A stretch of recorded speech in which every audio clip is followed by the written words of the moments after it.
Welcome to The Source, where we combine the headlines with in-depth conversations with the newsmakers themselves. Today on the program, emergency powers to solve traffic. Ngayon ho, masyadong multiple yung traffic authorities. Lawmakers continue to debate if they will grant it or not. Wala ho kami sinasabing wala kami nagawa kasi walang emergency power. Ang sinasabi ko, kung maaari kong sabihin, mas marami ho sana kami nagawa kung meron hong emergency power. But the president says he's no longer interested. Sabi ko, wag na. Hindi ko na yan matatapos. Also from air to the roads and sea. It's a game changer because we will be able to come up with a facility that will compete with the world-class airports all over Asia and all over the world. We take a look at the build projects halfway through the Duterte administration. Transportation Secretary Arthur Tugade joins us live.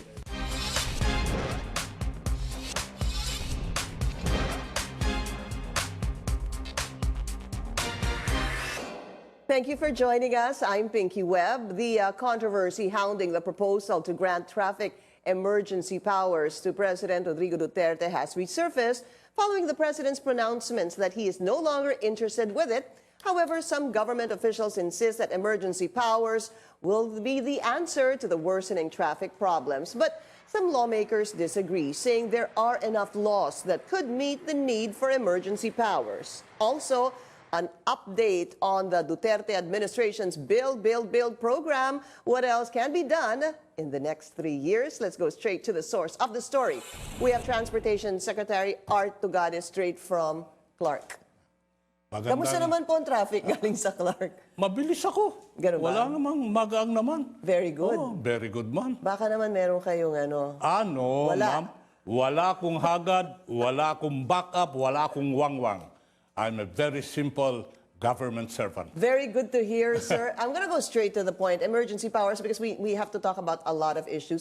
Are you still interested to have Ma'am, bago ang lahat, if you will allow me, let me greet you happy third year you, anniversary. I am sure and I'm confident that you will continue to be a brilliant carrier for the truth and of the truth for the Filipino and the community. Thank you, Congratulations, sir. ma'am. Salamat, sir. Balik na po tayo sa tanong nyo. Do you want emergency powers still? Alam mo, sabihin natin, uulitin ko na lang yung sinabi ng ating Pangulo. Hindi ho kami mamamalimos and we will not beg for emergency power. At this time, parang malabnaw na sa amin yon. Kasi ho, una, wala nang panahon. Mag-oorganisa ka pa. Pangalawa, nabago na ho yung political landscape. Tignan mo, ma'am, yung mga Metro Manila mayors ngayon, mga bata, committed, agresibo, may passion, matindi yung innovation. Nandiyan dyan si Mayor Isko, nandiyan dyan si Mayor Belmonte, nandiyan dyan si Vico Soto.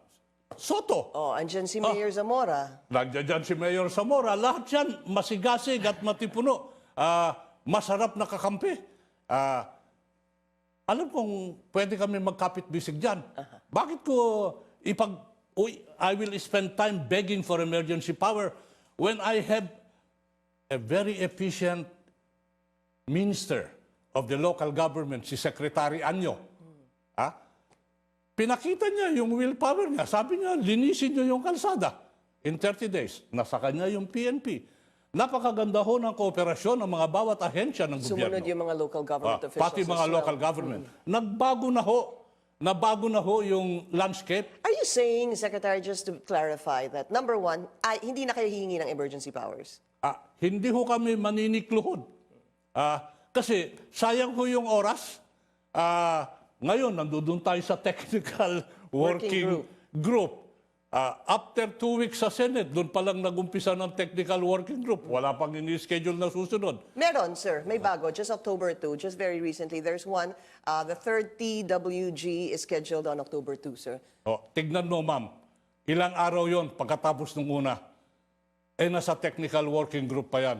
Imbis na mag-usap-usap tayo na nagkakaroon ng sama ng loob o sakit ng damdamin, magtrabaho na lang po tayo. So, ibig sabihin, sir, hindi kayo, you're not gonna beg for this, but if they give it to you, let's say, for the sake of argument, they give it to you, tatanggapin niyo po? Depende sa konteksto ng batas na ibibigay. Aha.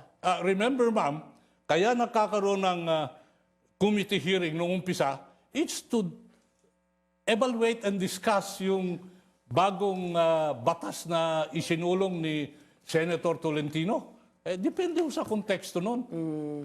But meantime, come on, let's not spend time, talking and talking, nakakasamaan ng loob, it becomes hurtingly emotional. Yeah. Magtrabaho na lang tayo. So, would that mean that at the end of the day, all is well between you and Senator Grace po? Ganun ho ba yun? Kasi parang, Ma'am, masama yung predikado, yung all is well, wala naman hong sumama. Nagkaroon ng diskusyon, that's part of a democratic process. Meron siyang posisyon, meron akong posisyon. Meron siyang pananaw, meron din akong pananaw. At times, because of the exchanges, it becomes acerbic. it becomes a little emotional? Emotional. Bakit tayo pupunta sa kalsadang ganyan? Magano na lang po tayo? Magtrabaho?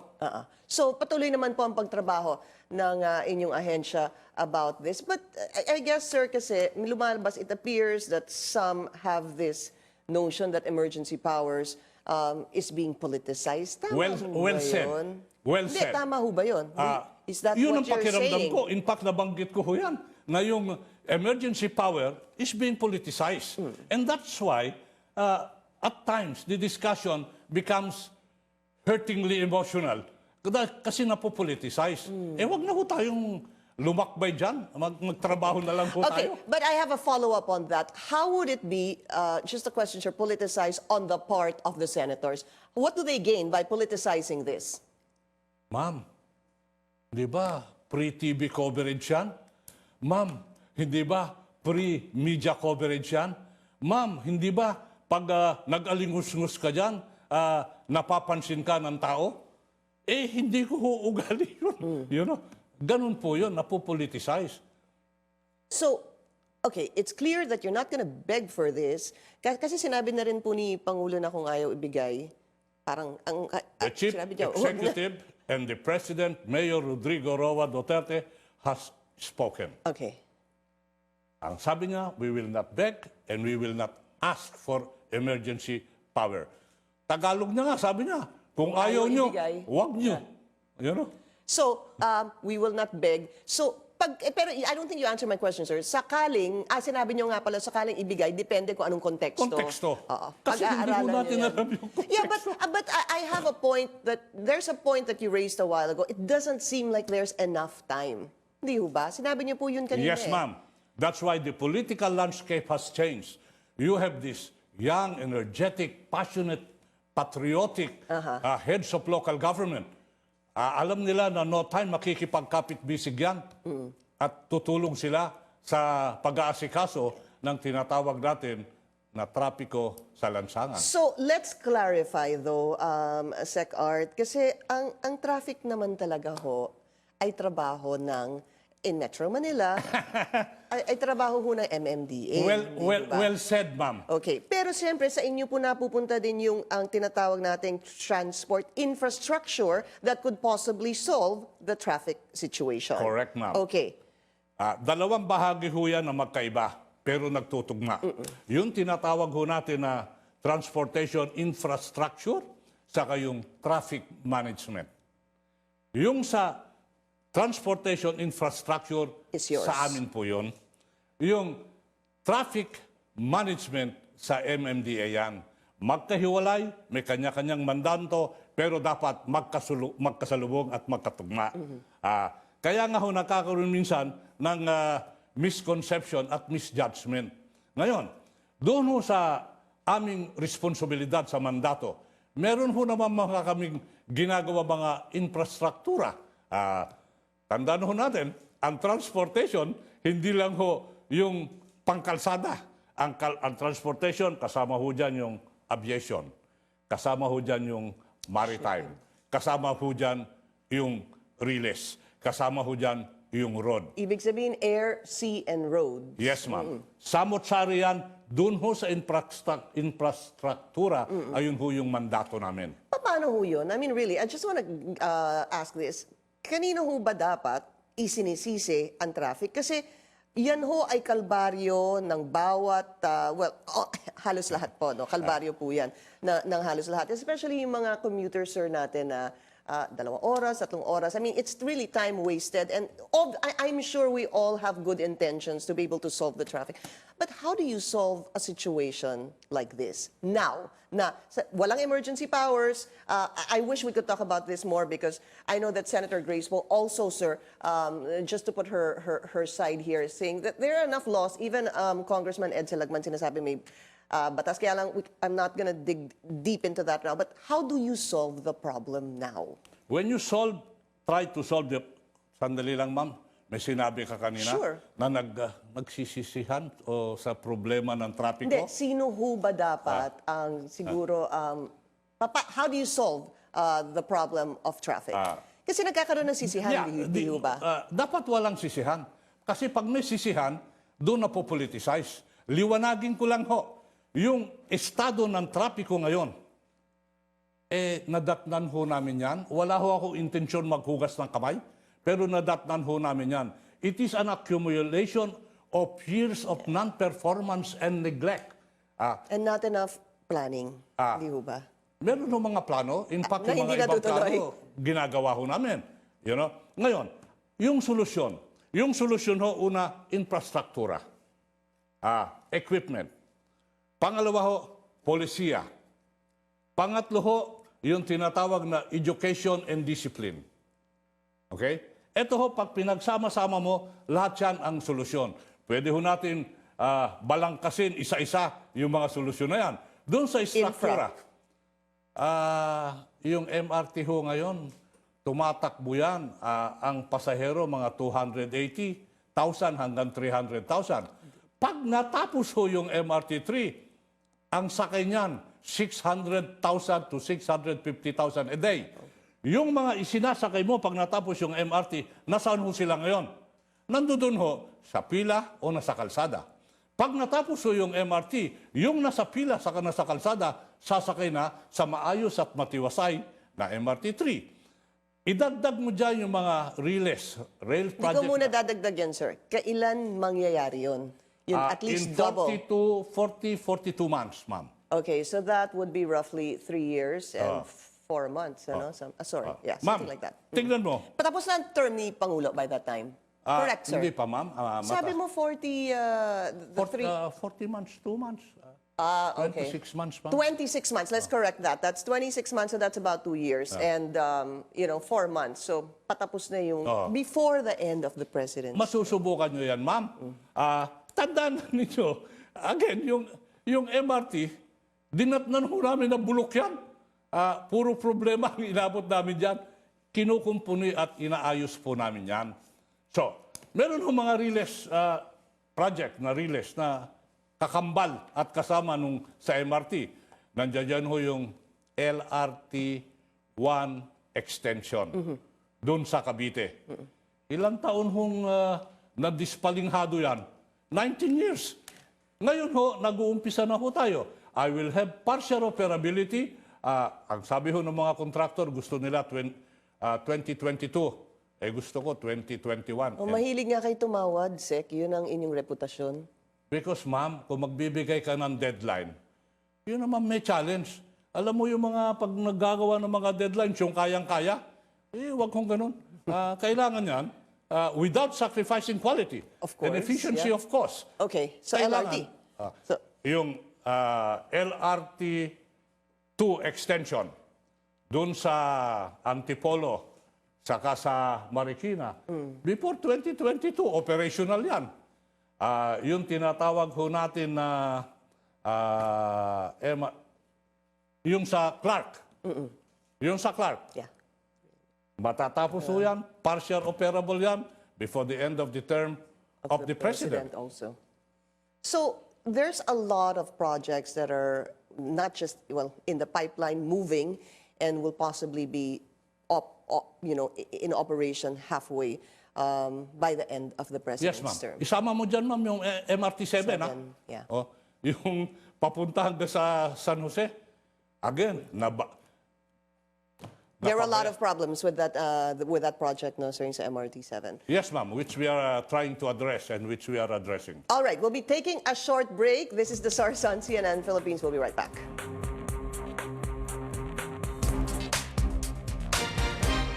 You're watching The Source on CNN Philippines. Our guest today, Transportation Secretary Arthur Tugade. Sir, I'd like to talk about yung subway. Kasi matagal nang pinag-uusapan itong subway, Japan, ODA ito. What is the progress report on this, sir? Per schedule, ma'am, advance ho kami dyan. Design and build ho yan. We will start the construction by the end of this year. Earlier will be November, latest will be December of this year. Dagdag ko lang ho dyan, yung depot ginagawa na ho ngayon. Yung mga right-of-way, ina-address. Complementary to this, ilagay ko na ho dyan yung Railway Institute. Okay? Na kung saan meron ho tayong itatayong training center ng mga ngasiwa, magtatrabaho, dun sa subway at sa mga tren. Ito ho, matatapos yan 1 year ahead. Why?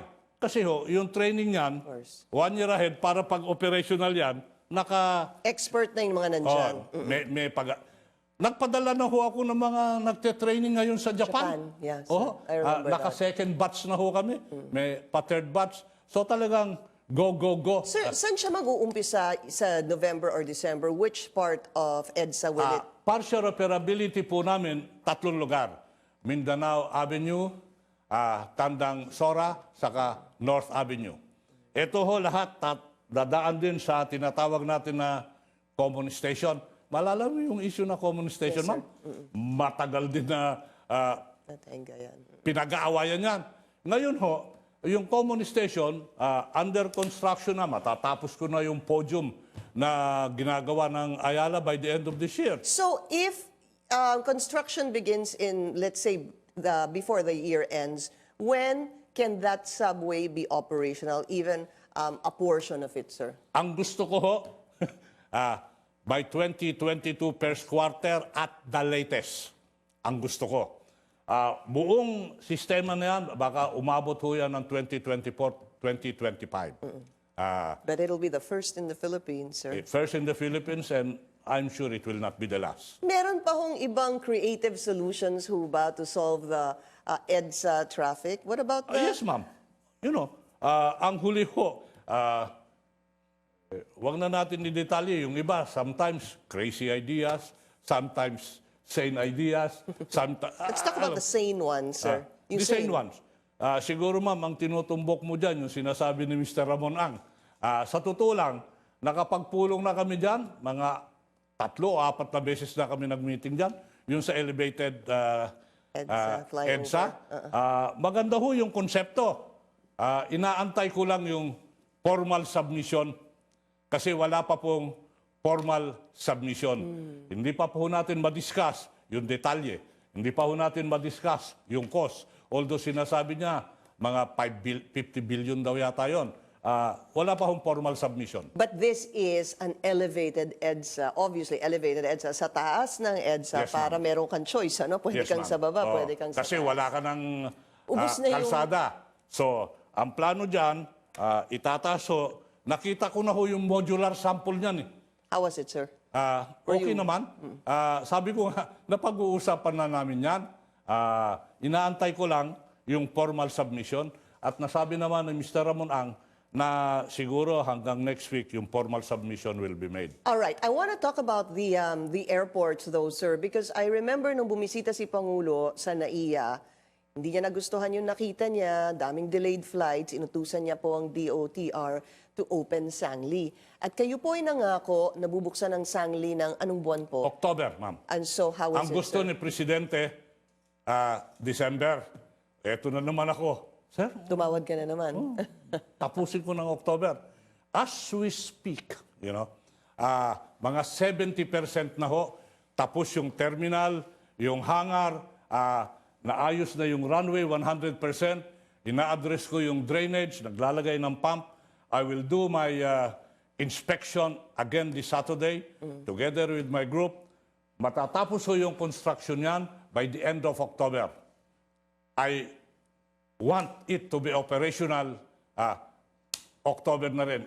Liwanagin ko lang ho, yung Sangli gagamitin ho yan for tinatawag natin ng GenAv, General Aviation, and some domestic flights. Well, what do you mean by that? So for us who, go out of the country, sino ho ang ilalagay sa Sangli? Ano pong mga flights yan? Ito po yung basically domestic, saka yung cargo, saka yung GenAv.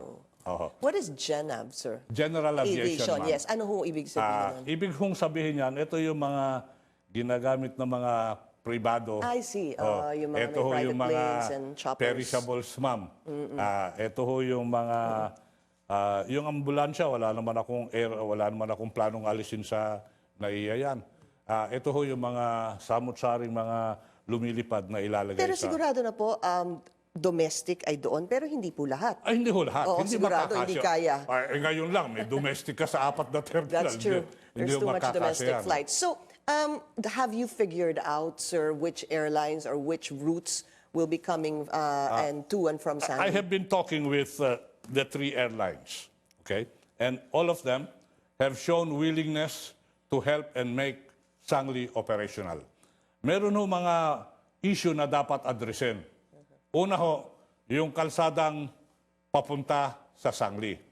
Paano ho namin ina-address yan? Iko-connect ko ho yan sa Cavitex. Nakausap na namin ng Cavitex. Pangalawa ho, ang papunta sa Sangli, hindi naman sa kalsada lang. Meron kang tubig, ma'am. Yung ferry.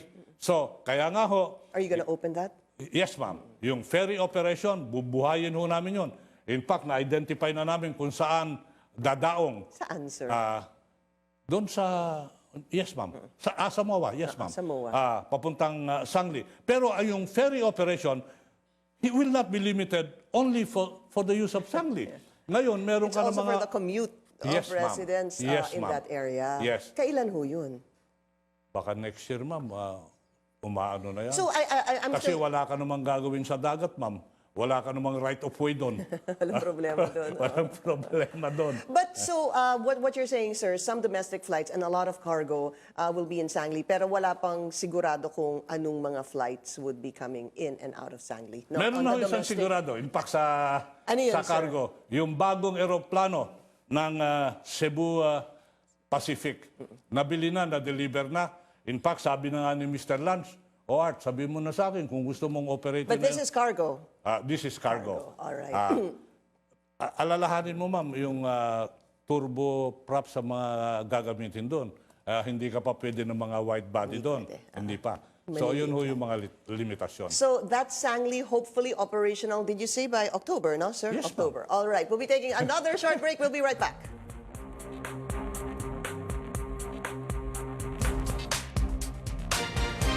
You're watching The Source on CNN Philippines. Our guest today, Transportation Secretary Arthur Tugade. Sir, I just wanted to share this video that we saw on Facebook, no? So, I believe this is in Bikutan, na sa near PITX, no? Watch this, sir. Paborin nyo, ano? Mag-vlog na lang ako.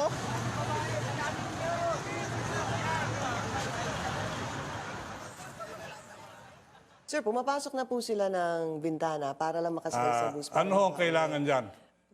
May sasakyan. Kulang ho saan? Sa disiplina. Kulang sa edukasyon. Kaya nga sinabi ko kanina, kung meron kang programa na infrastruktura, meron kang programa sa pulisiya, dapat magkaroon ka rin ng programa sa tinatawag na edukasyon saka disiplina. Pero mo, bubuksan yung pinto ng MRT, di ba i-stop yun? Hindi ho ba nakakabulaho ng pagbabiyahe yan? So kailangan nakasama ho yun. All right. Before we go to policies that the Secretary is talking about, let's talk about the other airports, especially yung game changer na tinatawag nga ninyo na Bulacan Airport. This should begin and should be done in 5 years, no, sir? For Yes, ma'am. runways, Ang San Miguel. plano ho ni Mr. Ramon Angjan is 4 to 5 years. Ito ho, 4 parallel runway with 2 taxiway per runway and total 8 taxiway. Ito ho ay yung kontrata na kung saan sabi ni Mr. Ramon Ang matatapos from 4 to 5 years. In fact, sabi niya, he will make sure that hindi madedelay yung pagtatapos nito. Yung construction ho nito ay may kaakibat na construction ng road network. Okay. Meron din hong kaakibat ito na tinatawag nilang compensation sa gobyerno. 100 hectares binibigay sa gobyerno for whatever it may deem fit and proper to use. Kasama na ho yung tinatawag na revenue share. Pag na-achieve yung tinatawag na gross revenue ng 7 point something, meron ng share ang gobyerno. Habang lumalaki ho yan, lumalaki yung share ng gobyerno. Ilan yung pasaherong nako-contemplate na gagamit to from 100 million to 200 million? Annually. Yes. So, ito ho yung mga bagay-bagay, main feature nitong proyekto So ito. also, that very exciting, sir. So let's talk about policy because sabi niyo nga, there are 3 facets to this: infrastructure, policy, and education. What are the major policies that need to be implemented? And this sir? is where the local government leaders come in. Will come in. Halimbawa ho, yung enforce mo yung loading and unloading. Sabi mo, meron yan. Pero yung, kung gagawin ho namin polisiya, ang eskwelahan, ang mall, ang simbahan, wala kang loading and unloading sa kalsada, dapat sa sarili mong property, hindi ho ba? So what do you need here? You need the cooperation of the local government. And eto ho, nandito ngayon yung mga bata, yung mga millennial na talagang agresibo. So, pwede mong implement yun. Ito ho, babawiin na natin yung mga property ng gobyerno na ginagamit pang pribado. Hindi ho ba, meron ng mga building dyan na yung harapan, binakuran na nila yun, ginawang parking. Babawiin ho natin yan. Of course, nandito ho yung tinatawag natin na one unitary single authority. Alam mo yung traffic kasi, ang daming kwan dyan. Nalilito tao, sir? Ang daming Kung saan syudad ka, involved dyan. paiba-iba, oo. Andyan dyan si MMDA, andyan dyan si Highway Patrol, andyan dyan si IAC. Andyan pa si local andyan government. Andyan pa si local government.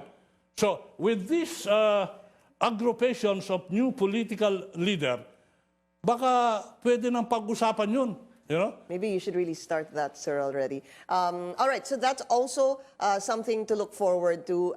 Unfortunately, naubusan na po tayo ng oras. So, Transportation Secretary Arthur Tugade, sir, maraming salamat po sa inyo.